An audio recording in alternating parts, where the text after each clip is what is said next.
Hello there, boxing fans around the world. Thank you for joining me once again here on Talk and Fight for another episode of Boxing News Today.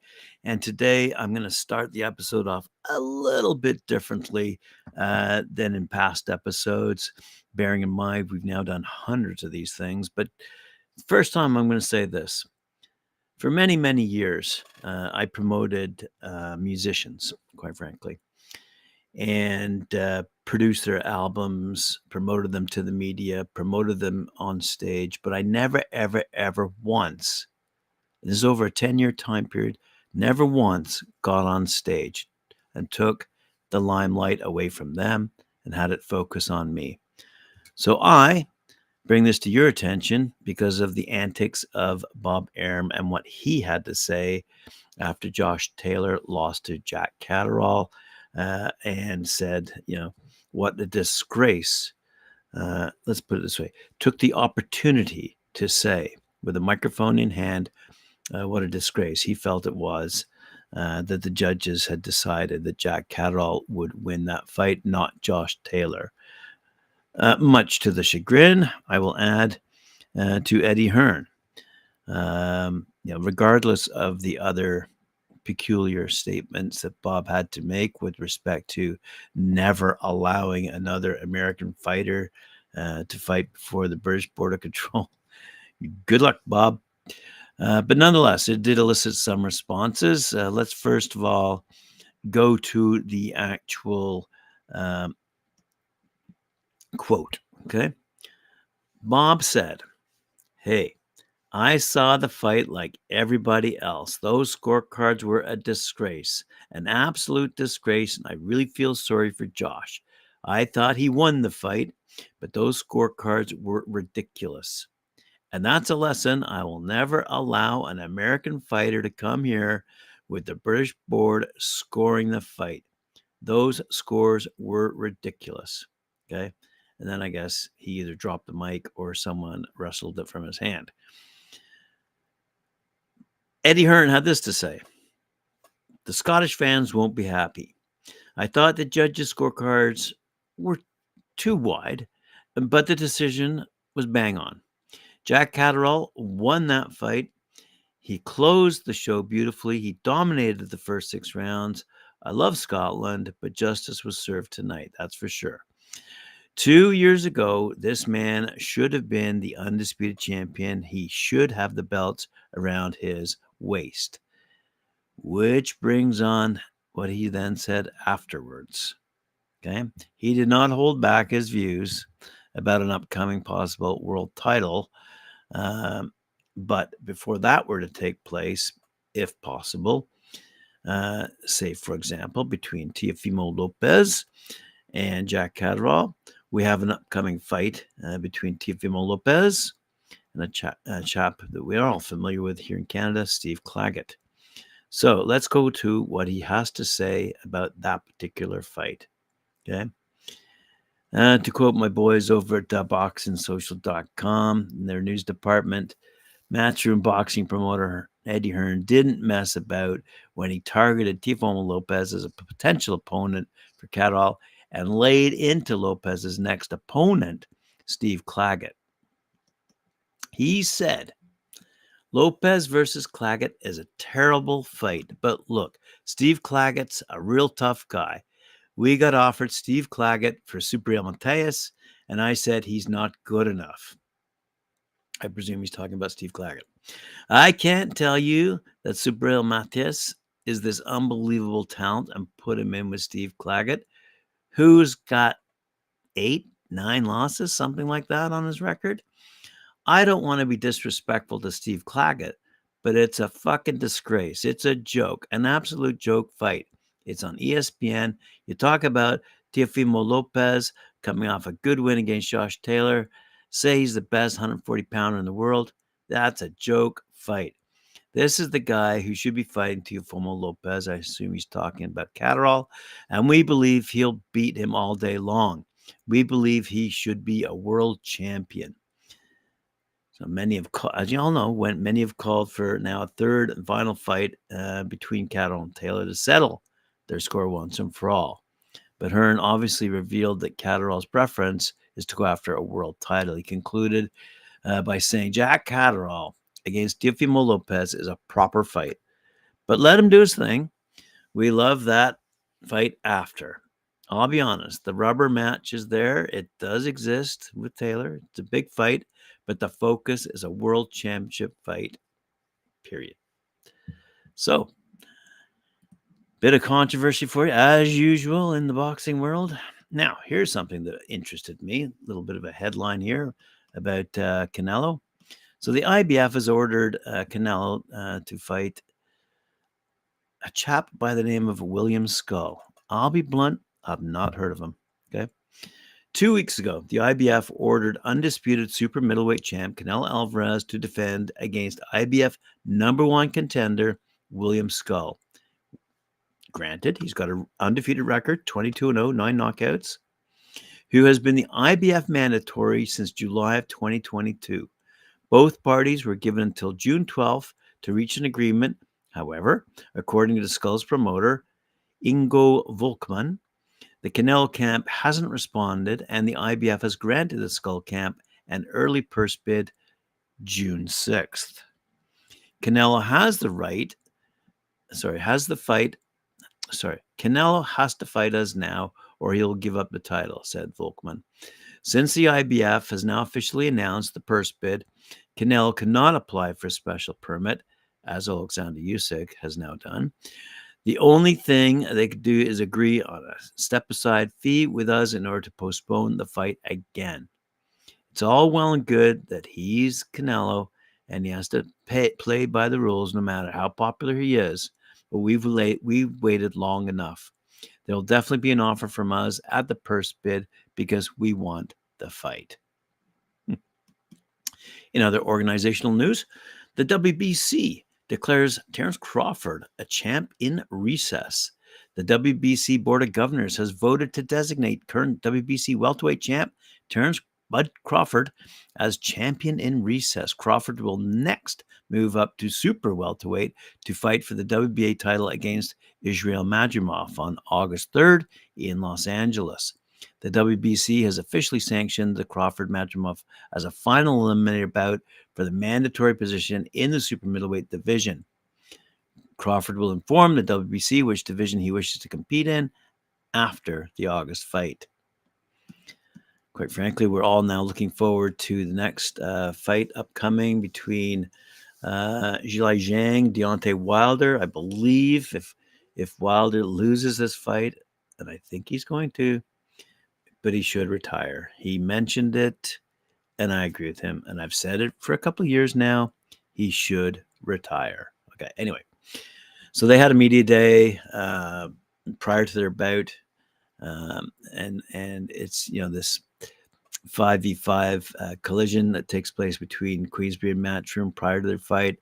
It's a whopping $70 pay-per-view price tag that is taking place over in Riyadh, Saudi Arabia. So they had this media day event, and we're going to see, as I just said, Zhilei Zhang against Deontay Wilder. Also in the heavyweight division, we're going to see the IBF #1 contender, Filip Hrgovic, take on Daniel Dubois, which is where that whole Usyk thing came into play. In the featherweight division, WBA world champ Ray Ford versus Nick Ball. Middleweight, Hamza Shiraz versus Austin Ammo Williams. And in the light heavyweight, Willie Hutchison versus Craig Spider Richards. In addition, WBA light heavyweight champ Dimitri Bivol will defend against Malik Zanad. So, obviously, I think we all agree Bivol's going to absolutely clobber that poor fella. And then you're going to see that 5v5 tournament, which to me is somewhat precluding, what might happen. Do we really need the belts? Do we really need these WBO, ABC organizations when realistically money talks, bullshit walks? And when the Saudis are putting up this much money for these fighters to fight, the fighters are going to go after the money first. We've also seen recently that series announced between American fighters and Mexican fighters, America versus Mexico. You're seeing Queensbury versus Matchroom. So at the end of the day, realistically, I'm sort of seeing the prominence, if you will, or the power of these alphabet organizations somewhat being eroded, if not slowly being dissolved and being taken over by series, competitions, leading towards a league, similar to, I would argue, FIFA. And if you think about it, it can be done. Boxing is a worldwide sport. It's played in practically every country. We only have to take a look at what's happening with respect to these Olympic warm-ups to say that there are great young boxers boxing right now in the ring for their chance to appear at the Olympics and go on either to promote, to fight professionally, or in fact continue to promote their country in the amateur ranks. But nonetheless, it will be interesting to see in the next few years where the sport of boxing goes. So, ironically enough, speaking of Jack Catterall, who does he call out? Ryan Garcia. Anyway, I just thought that was a funny headline. I'm not going to read you the whole story. It's kind of just chatter. And with respect to Wilder, I've told you he's contemplating retirement after a 16-year pro career. If, however, he happens to win, now keeping in mind, Zhilei Zhang, he's 40 plus years old now. He might lose, but I kind of doubt it. I kind of think Zhilei Zhang is going to get one shot. It's going to hit Wilder in the head. Wilder's got a weak head, and if he goes down, he's down. But if he stays on his feet and if he manages to win somehow, and wilder things have happened, he might go on to fight a challenger named, we'll get to it later, Jared Anderson. Anyway, Daniel Dubois and Filip Hrgovic are going toe-to-toe outside the ring right now. Daniel Dubois ready to destroy Filip Hrgovic. Hrgovic says he's ready to knock out Daniel Dubois. So that actually should be a good fight to watch, without a doubt. And I'm sure we will be. But Dmitry Bivol, poor guy, all set to fight Beterbiev, and all of a sudden gets put in against Zinad. I mean, who is this guy? Sorry, someone tell me who he is, right? Anyway, I'm not going to crack on him for too much longer, but let's talk about Jared Anderson. So Jared Anderson says he's planning to fight Deontay Wilder if the Bronze Bomber can beat Zhilei Zhang over in Saudi Arabia.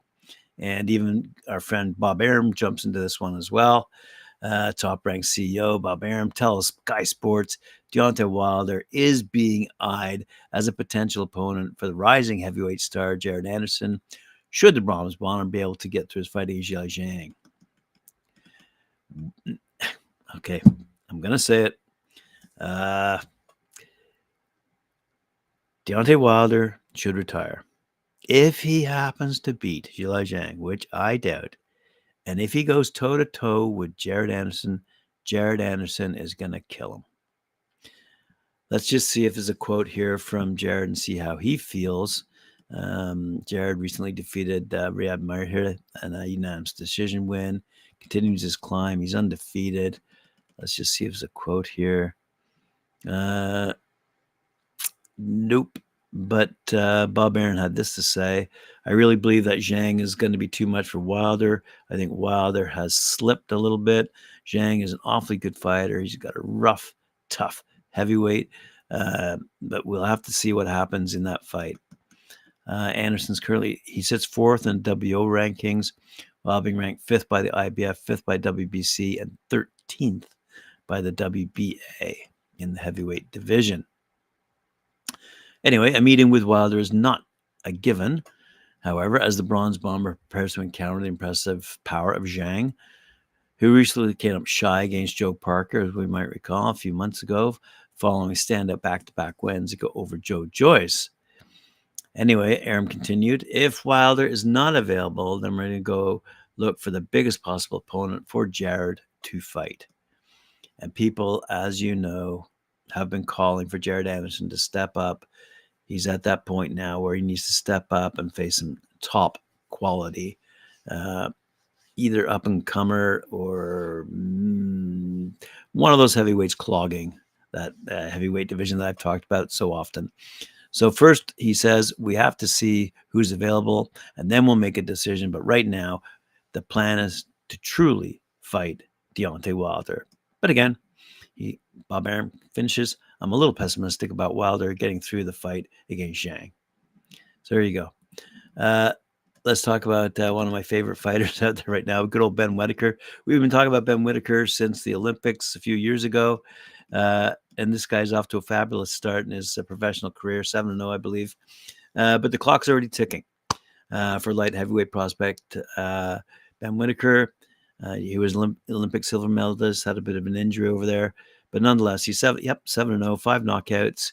And his style, Yes, he's got that showboating style that has gone viral and quite frankly made him an incredibly popular boxer and has somewhat reinvigorated, if you will, the enthusiasm of typically a non-boxing fan as to, what might happen in the ring, what you might see in the ring that you would otherwise not think you would be seeing. And his style is definitely unique. But anyway, Whittaker is, he was recently in America taking a look around. He's got a fight coming up against another undefeated chap who's 12-0. Let me see if I get this right. Iwaritsky Ezra Aranika. And that fight's taking place June 15th. And, a chance to headline then at home in his home province. Not provinces, shire, in the Midlands, if he comes through. But Whittaker hopes it will not be too long before he's mentioned alongside the best of the best in the division and enters the title picture. He does not want to wait around. As I said early on in the story, time's not on anyone's side in the game. But here we go. And remember, we don't play boxing. It's an industry. It's a business. Yep. He says, me and my dad are like that. You can't drag your heels. I'm 26, and when you're 28, 29, you're in your prime, really. So when I get to about 28, the latest 29, I want to be world champion. That's the mindset we've got. And when I'm 34, I'll probably want to be retired, if I'm honest. I think when you stay in too long, you're not your best. Couldn't agree more. Whittaker, as I said, has been in the U.S. recently with promoter Ben Shalom, and there is hope he'll be boxing there soon, which is something Whittaker is keen to do. Now, some of these fighters that he really could be looking at in the 175-pound division, it's deep. He looks to one day see Anthony Yard in the ring or Joshua Buatsi, Craig Richards. We recently mentioned Willie Hutchison and Dan Aziz as well. Who will return from his loss from to Buatsi on that June 15 card at Sellers Park in London. So is Aziz someone Whittaker has his eyes set on? Whittaker says, if anything, they're looking at me because they know I bring the eyes and all I can do is keep winning and winning and winning. The fight on June 15th now is for a belt, albeit a WBA bauble. This year's about building, getting a belt or two along the way, and that's what they're providing. So for me, I'll just focus on myself. And yeah, he says, I'd love to face the likes of Yard or Buatsi. I think that's what the fans want, and I think that's what the fans need. But we might be on two different paths. They're 34, 35. I think people like Yard might have one more shot at world title, and it might be him done.